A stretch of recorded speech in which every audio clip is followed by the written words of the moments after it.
But most of all, well, I'm a child of God. So I refused to do that. But this friend of mine, we had both been politicians in the state of Illinois. He and his white wife were brave enough to buy a home here in Elk Grove. He was caught one morning on his walk and beaten mercifully. However, he did not move. He went into the court system. Somebody in the neighborhood saw the thugs, and they reported them to the police officer, and the court sentenced them to about 3 years of penitentiary time, not just jail time, but they went into the penitentiary. So what I'm trying to say to you is Elk Grove has been dealing in a productive way with hate crime before people start talking about that's a hate crime, that's a hate crime. So I'm here to commend Elk Grove because it has come a long way, because if I wanted to move to Elk Grove now, I think that I would probably be relatively comfortable. I have worked down here, but not as a public employee, only as a private employee. So I'm here to encourage you to continue to have forums of this nature. And most of all, I'm here to encourage those of you who are in the audience to keep coming. They said, well, we're not going to have another one like this. Let it be twice this big.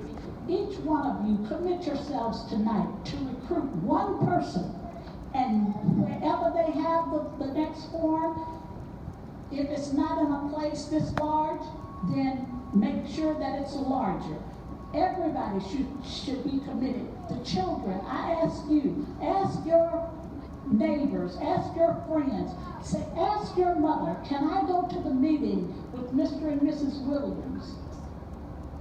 Don't sit back and say it's just on you. There are other people out there, but they need encouragement. They need your support. They need your education. So be steadfast in what you're doing here. And I don't particularly like to be at meetings where I'm being policed, because I think I should be able to come out here and not have to have all these officers around me, because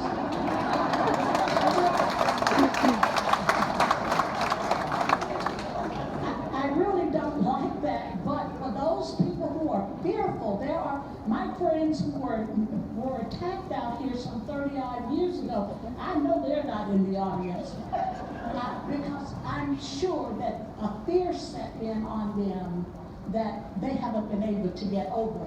And I know that I've lived in fear. I've not only seen my father's body after it had been, destroyed. I also lived through that time because I was a young rabble-rouser passing out leaflets, and our house was bombed. So I come from a place where hatred and bitterness existed towards people only because of the color of their skin. And my statement is this: if you hate me because I'm not educated, I can go to school, I can read books, I can visit museums, I can go to foreign countries.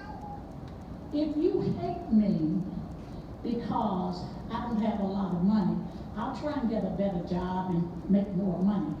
But if you hate me because of the color of my skin, there's nothing I can do about that. Because see, that's how God made me. I thank you for your time.